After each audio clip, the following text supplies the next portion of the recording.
Hey guys, I'm Rita. In this episode, I will show you how you can add a new bank account on LessAccounting.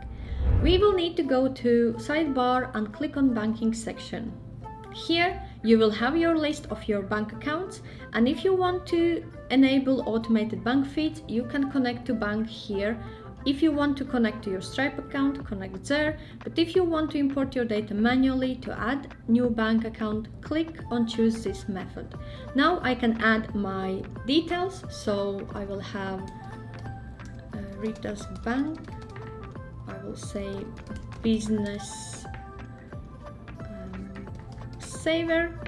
And I can add a starting balance. So for example, if you don't have a starting balance and you just recently opened account, keep it with zero balance. If you have opening balance, add it here. So for example, I had £150 as a starting balance, and starting balance in my case is from 1st of June.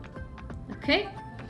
If I don't want to show transactions, what will happen in this bank account in my profit and loss statement, please select this box, otherwise keep it, don't select it.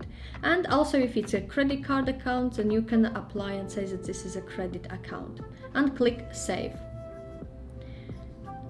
Now we have been dropped to settings under financial accounts, and I can configure if I want this business saver account. Click on configure, and you will have an option to upload files or still, for example, take transactions of P&L to amend there.